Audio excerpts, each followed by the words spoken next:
Sesaat lagi kita akan mengikuti Embun Pagi.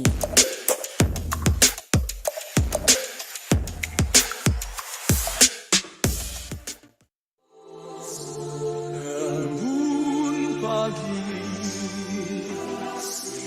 kasihnya setiap hari, seperti embun pagi, sejukkan hati. Ucapkan syukur, Tuhan Yesus baik, biar kita tahu perkataan yang baik. Tuhan sediakan kebutuhanku, Dia akan cukupkan semua yang ku perlu. Dia sembuhkan semua sakitku, berikan damai sejahtera yang lampaui akalku. Tuhan buka jalan, pimpin semua langkahku. Ayub 39.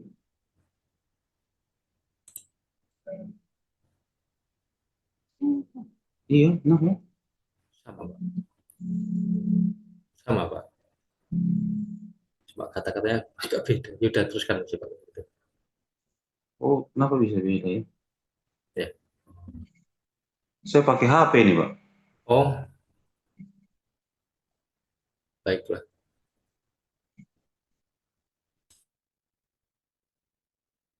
Baik, Pak, silakan teruskan aja, Pak. Ayub 39 ayat 1.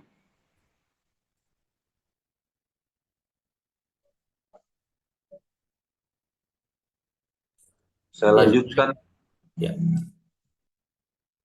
Ayub 39, apakah engkau mengetahui waktunya kambing gunung beranak, atau mengamat-amati rusa waktu sakit beranak? Dapatkah engkau menghitung berapa lamanya sampai genap bulannya dan mengetahui waktunya beranak? Dengan membungkukkan diri, mereka melahirkan anak-anaknya dan mengeluarkan isi kandungannya. Anak-anaknya menjadi kuat dan besar di padang. Mereka pergi dan tidak kembali lagi kepada induknya. Siapakah yang mengumbar keledai liar, atau siapakah yang membuka tali tambatan keledai jalang? Kepadanya telah kuberikan tanah dataran sebagai tempat kediamannya, dan padang masin sebagai tempat tinggalnya. Ia menertawakan keramaian kota, tidak mendengarkan teriak si penggiring. Ia menjelajah gunung-gunung padang rumputnya dan mencari apa saja yang hijau. Apakah lembu hutan mau takluk kepadamu, atau bermalam dekat palunganmu? Dapatkah engkau memaksa lembu hutan mengikuti alur bajak dengan keluhan? Atau apakah ia akan menyisir tanah lembah mengikuti engkau? Percayakah engkau kepadanya karena kekuatannya sangat besar? Atau kau serahkan kepadanya pekerjaanmu yang berat? Apakah engkau menaruh kepercayaan kepadanya bahwa ia akan membawa pulang hasil tanahmu dan mengumpulkannya di tempat pengirikanmu? Dengan riang sayap burung unta berkepak-kepak, tetapi apakah kepak dan bulu itu menaruh kasih sayang? Sebab telurnya ditinggalkannya di tanah dan dibiarkannya menjadi panas di dalam pasir. Tetapi lupa bahwa telur itu dapat terpijak kaki dan diinjak-injak oleh binatang-binatang liar. Ia memperlakukan anak-anaknya dengan keras, seolah-olah bukan anaknya sendiri. Ia tidak peduli kalau jeripayanya sia-sia, karena Allah tidak memberikannya hikmat dan tidak membagikan pengertian kepadanya. Apabila ia dengan megah mengepakkan sayapnya, maka ia menertawakan kuda dan penunggangnya. Engkaukah yang memberi tenaga kepada kuda? Engkaukah yang mengenakan surai pada tengkuknya? Engkaukah yang membuat dia melompat seperti belalang? Ringkiknya yang dahsyat mengerikan. Ia menggaruk tanah lembah dengan gembira. Dengan kekuatan ia maju menghadapi senjata. Kedahsyatannya ditertawakannya. Ia tidak pernah kecut hati. Dan ia pantang mundur menghadapi pedang. Di atas dia tabung panah gemerincing, tombak dan lembing gemerlapan. Dengan garang dan galak dilulurnya tanah, dan ia meronta-ronta kalau kedengaran bunyi sangkakala. Ia meringkik setiap kali sangkakala ditiup, dan dari jauh sudah diciumnya perang, gertak para panglima dan pekik. Oleh pengertian muka burung elang-elang terbang, mengembangkan sayapnya menuju ke selatan. Atas perintah muka Raja Wali terbang, membumbung dan membuat sarang di tempat yang tinggi. Ia diam dan bersarang di bukit batu, di puncak bukit batu dan di gunung yang sulit didatangi. Dari sana ia mengintai mencari mangsa. Dari jauh matanya mengamat-amati.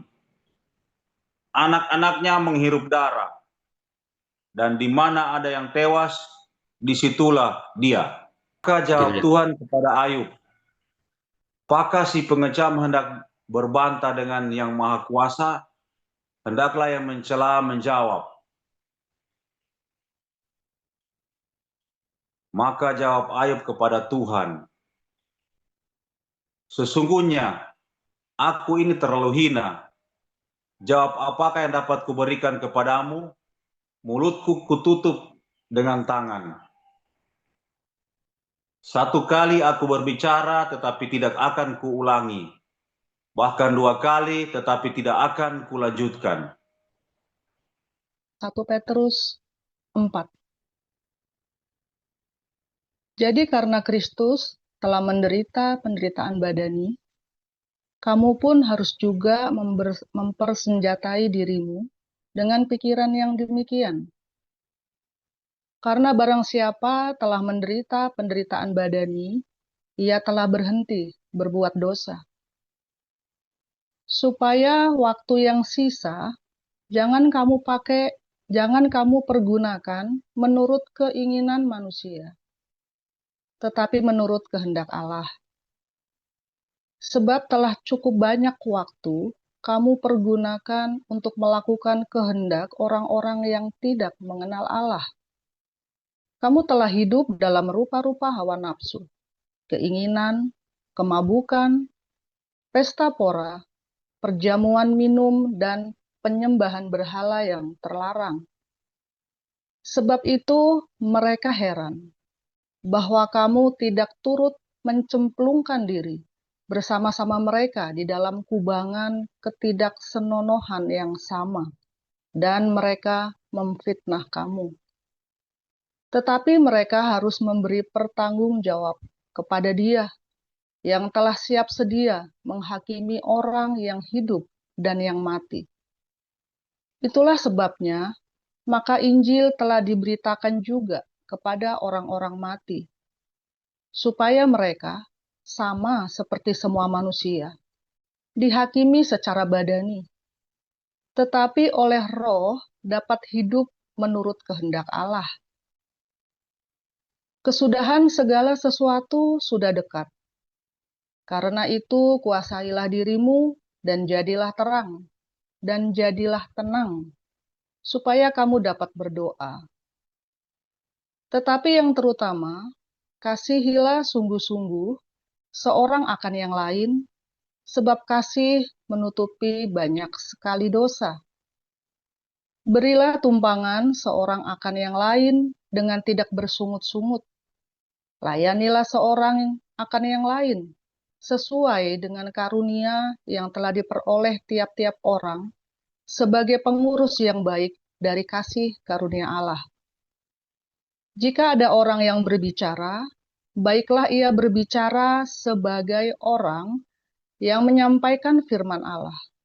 Jika ada orang yang melayani, baiklah ia melakukannya dengan kekuatan yang dianugerahkan Allah, supaya Allah dimuliakan dalam segala sesuatu karena Yesus Kristus. Ialah yang empunya kemuliaan dan kuasa sampai selama-lamanya. Amin. Saudara-saudara yang kekasih, janganlah kamu heran akan nyala api siksaan yang datang kepadamu sebagai ujian. Seolah-olah ada sesuatu yang luar biasa terjadi atas kamu. Sebaliknya, bersukacitalah sesuai dengan bagian yang kamu dapat dalam penderitaan Kristus, supaya kamu juga boleh bergembira dan bersukacita pada waktu Ia menyatakan kemuliaannya. Berbahagialah kamu jika kamu dinista karena nama Kristus, sebab roh kemuliaan, yaitu roh Allah, ada padamu. Janganlah ada di antara kamu yang harus menderita sebagai pembunuh, atau pencuri, atau penjahat, atau pengacau. Tetapi jika ia menderita sebagai orang Kristen, maka janganlah ia malu, melainkan hendaklah ia memuliakan Allah dalam nama Kristus itu.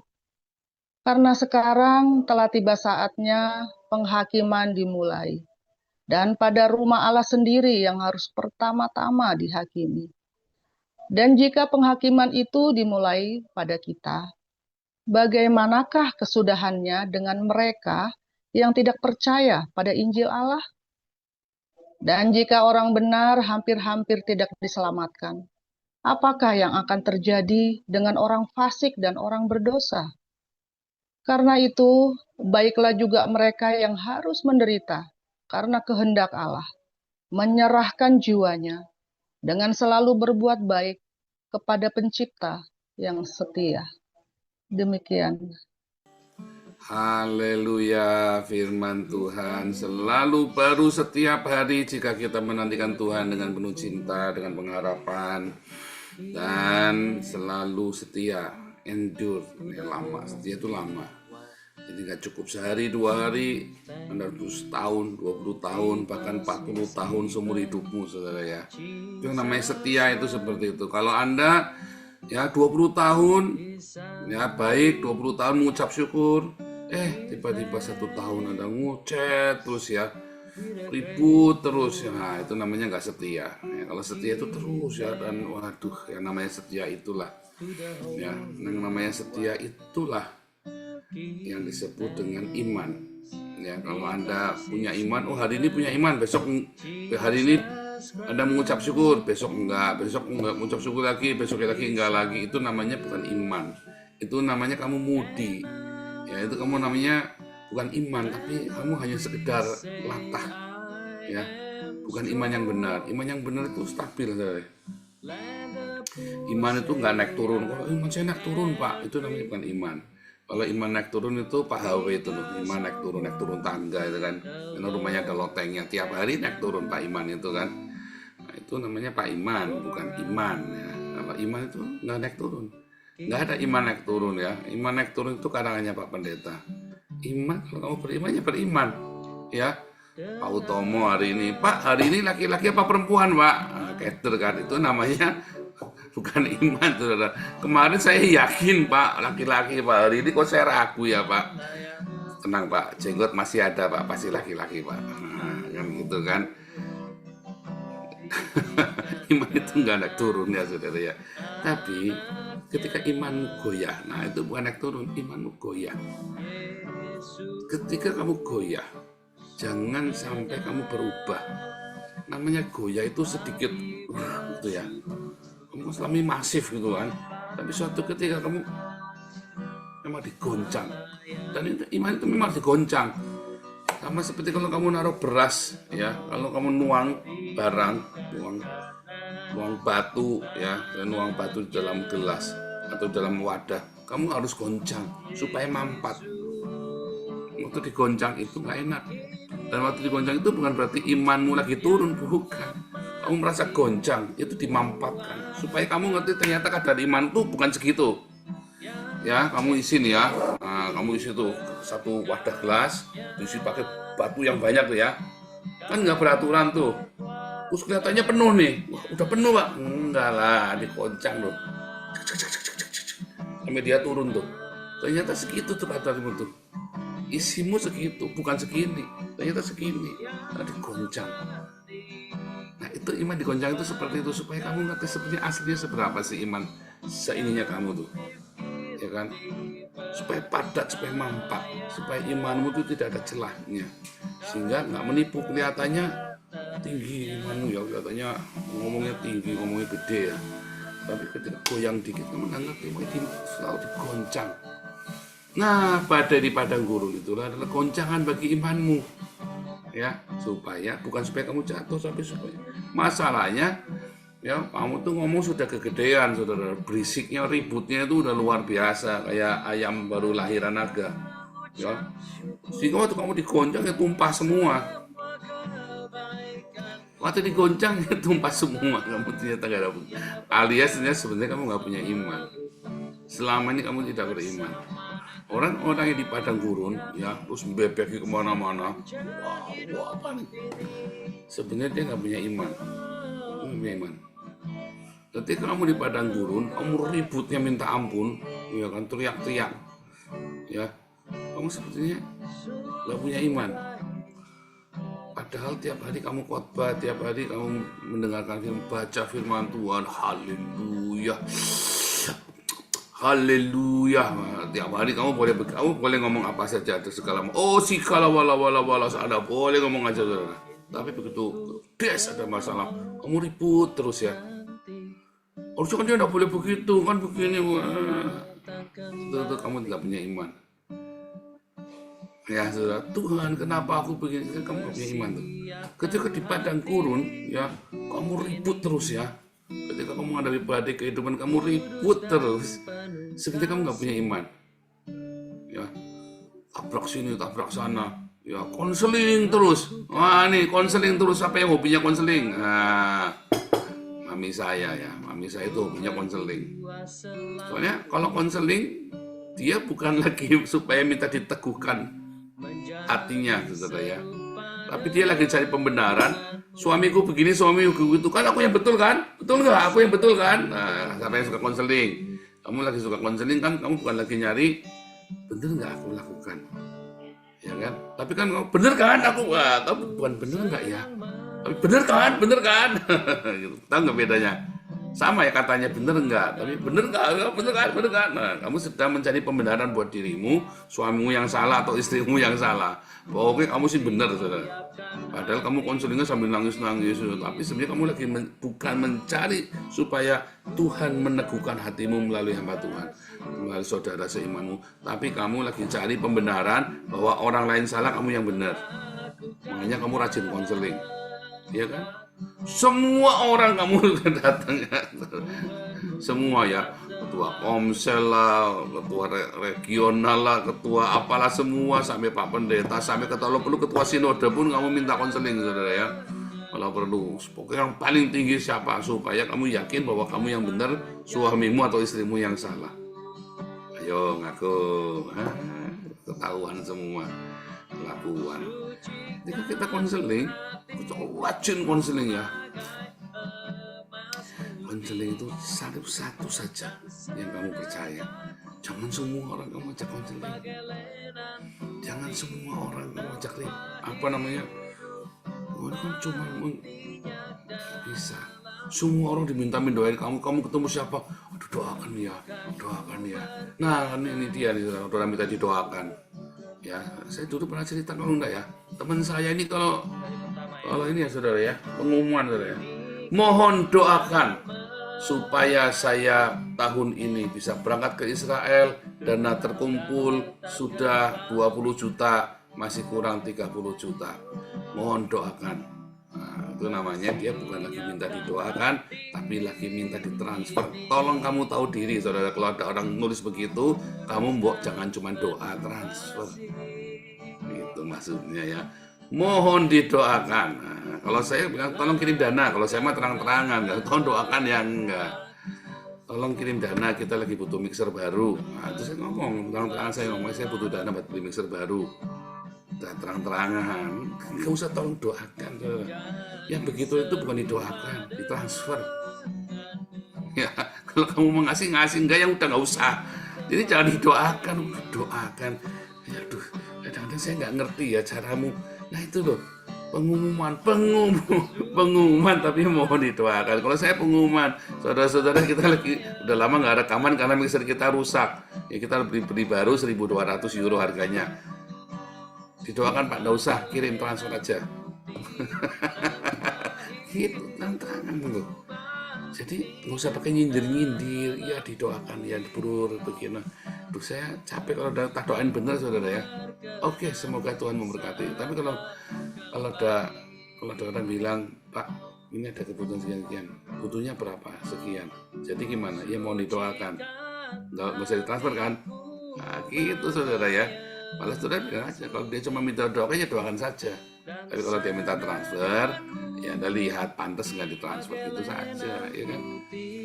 Tapi kalau dia bebeki kemana-mana, di Facebook, di Twitter, di TikTok, mohon doakan. Nah itu dia.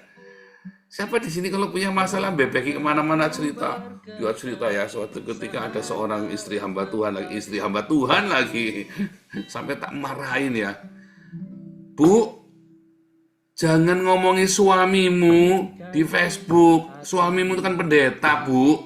Sampai tak marahi begitu ya. Wah kan itu hak saya, ini kan Facebook saya, bukan masalah kamu. Itu dia, itu pendeta. Facebook kamu yang nonton orang Islam semua. Kamu rahasia pernikahanmu diower-owerin semua kemana-mana. Jangan-jangan kamu juga cerita lagi, hari ini aku pakai BH warna pelangi loh. Gila kamu, semua diower, rahasia keluargamu diower-owerin kemana-mana. Jangan dong, kecuali itu yang baik atau yang berujung kebaikan, segala sesuatunya baik. Kamu cerita yang baik. Dan jangan yang rahasia keluargamu ya. Itu kakak saya itu memang tukang itu Pak, tukang nyuri celana dalam Pak. Jangan, hati-hati pas sama kakak saya. Saudara-saudara hati-hati ya, gila kamu tuh saudara. Jangan kejelekan keluargamu, kamu ower-owerin ya, jangan. Nggak baik, kamu bertengkar, kamu ceritain kemana-mana bebek gitu ya. Jangan, itu berarti kamu nggak punya iman. Kamu lagi cari pembelaan dari orang banyak kan? Loh, sebenarnya kan kalau kamu lagi menceritakan suamimu atau istrimu di Facebook, kamu tuh lagi cari pembenaran. Kamu lagi cari pembelaan dari orang. Kamu tidak lagi cari pembelaan dari Tuhan. Benar nggak? Ayo. Kamu harusnya cari pembelanya sama Tuhan. Bagaimana cara Tuhan membela kamu? Kamu diam aja. Kamu diam. Kalau kamu bebeki kemana-mana, Tuhan nggak akan bela kamu. Percaya saya. Ya, malah Tuhan akan bela musuhmu nanti. Oh, lagi musuhan, saudara ya. Jangan jelek-jelekin orang yang lagi musuhan sama kamu. Kalau masalah sudah selesai, kamu cerita. Kalau mau klarifikasi hanya sekali, udah saya bilang bolak-balik. Ya, kalau kamu lagi musuhan sama saya, percaya deh, saya tidak akan jelek-jelekan kamu. Ini semua nih ya, siapa yang dekat sama saya. Kalau kamu lagi ribut sama saya tidak akan jelek-jelekan kamu. Nyindir pun enggak. Nah, jelek-jelekan kan nyindir pun enggak. Prinsipnya yang buka mulut pertama kali itu pasti kalah. Loh beneran ya. Kalau kamu lagi musuhan sama orang, walaupun kamu yang salah, kamu diem.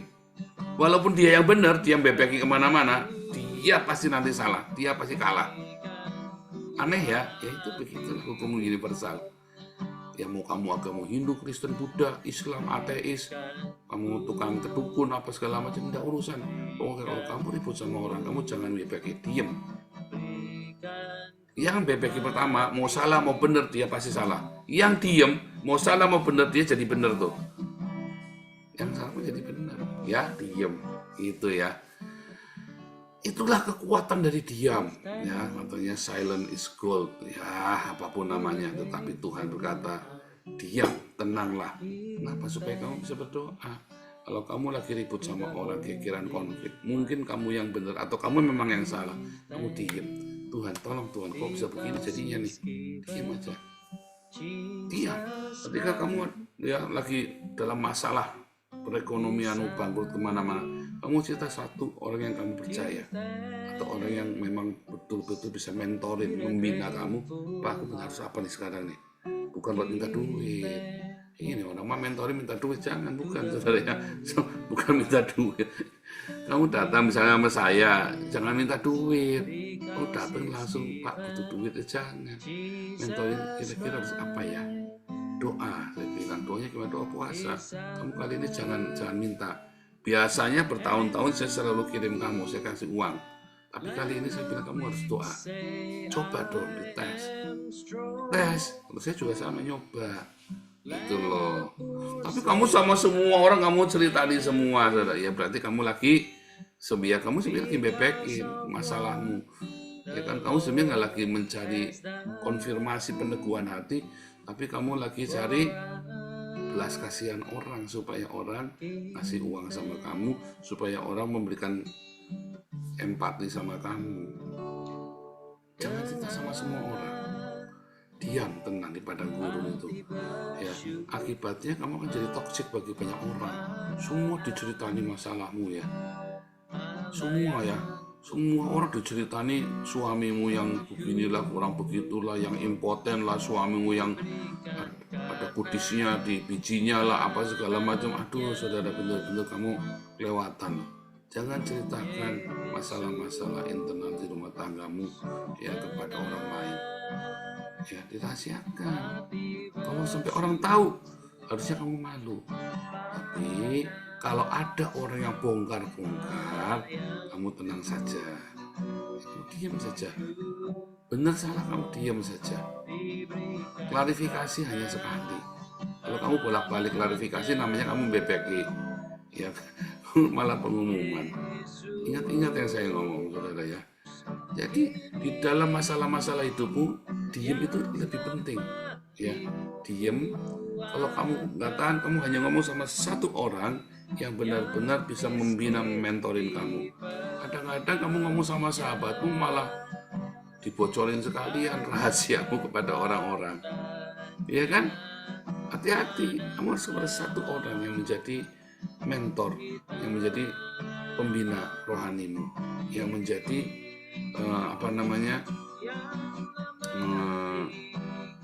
pemimpin, leader dalam grupmu yang bagus. Masalahnya kadang-kadang itu tadi ya, leader yang gak bijaksana juga ada orang konseling malah dioler-olerin ceritanya, ini ada orang ini. Hati-hati saudara ya. Saya sendiri kalau cerita, saya selalu, kalau cerita yang tidak baik saya rahasiakan namanya. Kalau ceritanya yang baik ya saya kasih tahu ya, sebagai satu apresiasi ya kan, karena saya meneladani. Tapi kalau yang nggak baik ya, kecuali kalau kita ada yang buat bercandaan itu ya, buat ikonnya itu, sebenarnya paling penting kamu diem. Kalau kamu lagi ribut sama orang, kalau kamu ada masalah kamu diem, kamu cerita sama satu orang. Kalau kamu lagi baru bercerai kamu diem. Kamu kalau dapat diem, jangan malah pengumuman di media kayak kamu nih sok selebritis. Masalahmu tambah gede nanti. Atau memang kamu kadang-kadang ada orang yang senang masalahnya tambah gede. Ada ya. Karena kan makin besar masalah, makin besar perhatian dari orang. Iya kan? Loh, baik itu mencaci kamu atau memberikan empati kamu, pokoknya kamu lagi diperhatikan, attention seeker. Kamu lagi cari perhatian. Kamu lagi sakit, ngomong sama satu yang percaya.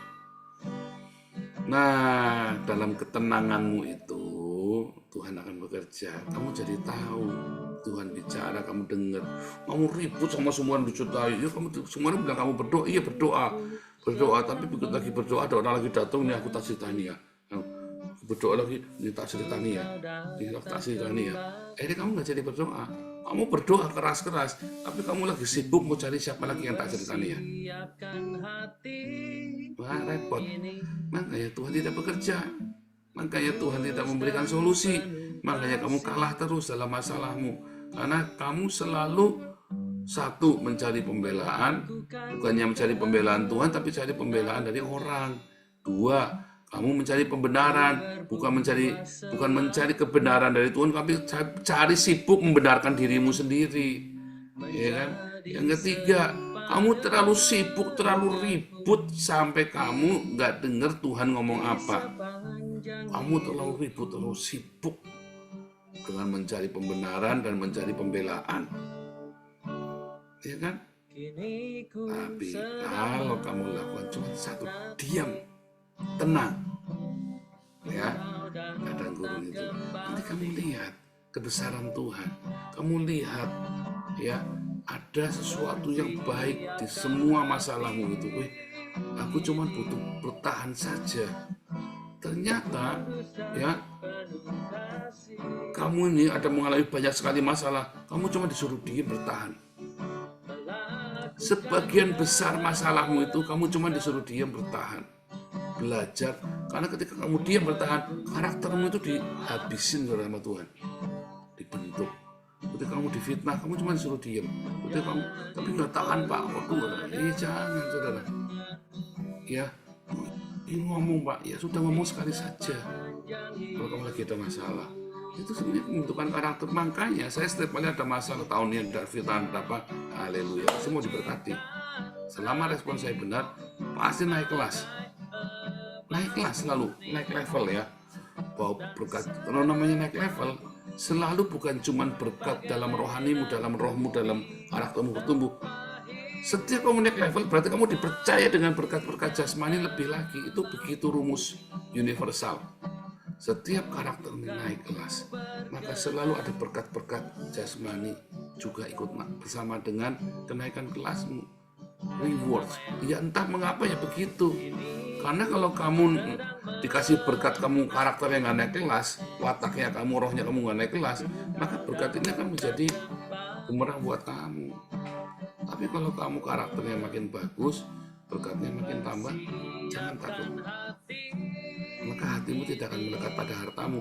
Tapi kalau karaktermu tidak baik dan kamu diberkati, ya hatimu akan melekat pada hartamu. Kamu pikir tuh harta itu kamu yang nyari sendiri dengan kekuatanmu sendiri. Ketika kamu mengalami kerugian, diambil atau apa, wah kamu bisa misu-misu tuh, wah kamu bisa dendam ke suma tuh. Tapi kalau kamu tahu, ya, karaktermu makin naik, kamu diberkati makin banyak. Kalau sampai ada apa-apa diambil sama orang, kamu tetap bisa mengucap syukur. Tuhan yang memberi, Tuhan yang mengambil. Aku terlahir tanpa apa-apa, pulang tanpa apa-apa. Itu orang Islam nyontek dari kitab sucinya kita, ya. Ya. Dari debu kembali kepada debu. Itu ngambil dari kitab sucinya kita semua, itu orang Islam tuh. Ya. Jadi mulai hari ini diam, tenang. Kalau ada masalah, tenang, ustaz, kalem. Masalahnya tetap ada, masih tenang saja. Masalahnya tetap ada di situ, nggak kemana-mana. Kamu yang tuh tenang. Kalau kamu lari, masalahnya ngejar. Mengapa kamu selalu dikejar-kejar masalah? Karena ketika ada masalah, kamu panik, kamu lari-lari ke sana kemari. Makanya masalahnya ngejar-ngejar sambil ngejar-ngejar kamu, sambil nabrak sana sini. Tapi kalau kamu tenang, ya masalahnya diam aja di situ. Makin kamu tenang, ya udah dia diam saja di situ. Aneh ya? Yang nangkap katakan amin, ya. Kalau kamu punya masalah, terus kamu lari, masalahnya ngejar, makanya kamu dikejar masalah, itu namanya. Tapi kalau kamu punya masalah, kamu duduk tenang. Ya sudah, masalahnya di situ saja. Ada nggak? Ada. Ganggu nggak? Ya enggak, sama-sama duduk, sama-sama tenang. Nah, itu filosofi menghadapi masalah. Kalau kamu tenang, dia tetap tenang. Terus kamu dalam tenangmu, kamu bilang, terima kasih Tuhan, Engkau baik. Terima kasih Tuhan, Engkau selalu baik, dan kapanpun Engkau selalu baik. Ya kan? Jangan ditengking masalahnya, diemin saja. Pergi sendiri dia. Kalau kamu tenang, tinggal percaya sama Tuhan, ya. Dalam tinggal tenang dan percaya terletak kekuatanmu, kata Tuhan. Tapi kamu enggan, kamu ingin berlari, naik kuda, tambah diuber-uber sama masalahmu, katanya Tuhan, kan. Dalam tinggal tenang dan percaya terletak kekuatanmu. Diamlah, tenanglah supaya kamu bisa berdoa. Dalam ketenangan kamu dengar suara Tuhan, kamu lihat kebesaran Tuhan di dalam masalahmu itu. Loh, ada Tuhan di sana. Gitu. Tapi kalau kamu ribut, kamu tidak menyadari. Kamu cuma melihatnya setan. Nggak taunya setannya ya kamu sendiri, ya kan? Loh, setan yang paling takut itu bukan genderuwo, kuntilanak, pocong. Setan yang paling menakutkan ya kamu itu, iya kan? Iya kamu. Tapi jangan khawatir, kalau kamu serahkan segala keinginanmu, segala ambisi, segala pergumulanmu kepada Tuhan, kamu lihat di kaca lagi, kamu lihatnya malaikat, ya kan? Kamu lihat kemuliaan Bapa di wajahmu, ada kemuliaan Tuhan Yesus di wajahmu. Maka masalahmu itu sebenarnya bukan masalahmu itu adalah sebuah berkat. Simple sekali filosofinya, simple sekali memahaminya. Ya, jangan dibikin ribet. Selama kamu tinggal tenang dan percaya. Tuhan Yesus memberkati.